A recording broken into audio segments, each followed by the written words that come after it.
ख़ास तौर पर आज का दर्स नौजवानों के लिए और जवानों के लिए बहुत फ़ायदा मंद है।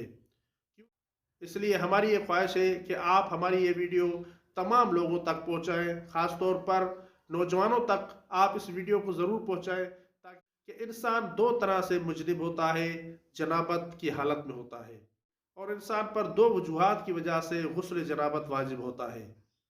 और गुस्ल जनाबत करने के दो तरीके हैं, एक तरतीबी और दूसरा इल्तमासी। बिस्मिल्लाहिर्रहमानिर्रहीम, अल्लाहुम्मा सल्ली अला मुहम्मद व आले मुहम्मद। मोमिनीन किराम, उमूमन आप देख रहे हैं कि हम गुज़िश्ता 2-2.5 साल से अपने यूट्यूब चैनल हुसैनी आवाज़ पर मुख्तलिफ मौज़ूआत पर आपकी खिदमत में वीडियोज़ बनाकर अपलोड कर रहे हैं, और हमारी ये वीडियोज़ तमाम लोगों के लिए, ख़ास तौर पर नौजवानों के लिए बहुत मुफीद है। और ख़ास तौर पर आज की ये वीडियो बहुत फ़ायदामंद होने वाली है, क्योंकि इस वीडियो में हम आज आपके सामने गुस्ल जनाबत करने का तरीका पेश करेंगे। बहुत से ऐसे लोग होंगे कि जिन्हें गुस्ल जनाबत का तरीका नहीं आता होगा। तमाम मोमिन को चाहिए कि तमाम लोगों तक, खास तौर पर नौजवानों तक हमारे इस वीडियो को पहुंचाए, ताकि उन तक गुस्ल जनाबत करने का तरीका पहुंच जाए। और अगर हो सके तो हमारे इस यूट्यूब चैनल को सब्सक्राइब भी कर दे, क्योंकि हम इस तरह की अच्छी इस्लामी वीडियोस आपकी खिदमत में हमेशा पेश करते रहते हैं। गुस्ल जनाबत करने के दो तरीके हैं, पहला तरीका है तरतीबी और दूसरा तरीका है इल्तमासी। गुस्ल जनाबत तरतीबी के लिए ज़रूरी है कि पहले इंसान अपने पूरे जिस्म को साफ कर ले, पाक कर ले।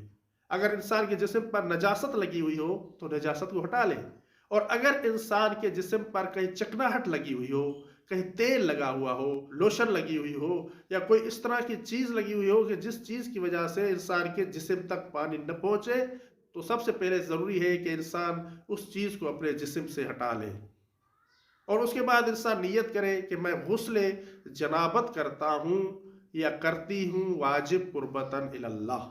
नियत करने के बाद इंसान को चाहिए कि अपने सर और अपनी गर्दन को धोए। इस तरह से सर और गर्दन को धोए कि पूरा सर और गर्दन धुल जाए, तर हो जाए, और एक बाल के बराबर भी अंधुला न रहे। और फिर दाईं तरफ कांधे से लेकर पाँव के तलवे तक पूरे जिस्म को धो ले। इस तरह से धोए कि इंसान का पूरा दायां हिस्सा अच्छी तरह से धुल जाए। और फिर बाईं तरफ आए, और बाईं तरफ भी इसी तरह, जिस तरह से इसने दाईं तरफ से धोया था, कांधे से लेकर पाँव के तलवे तक पूरी तरह से जिस्म को धो ले। आगे पीछे पूरे जिस्म को सही तरह से धो ले। जब इंसान इस तरह से पाक हो जाए और गुस्ल कर ले, तो वो काम जो इंसान पर पहले हराम थे, अब वो काम इंसान पर हराम नहीं है, और इंसान अब वो काम कर सकता है।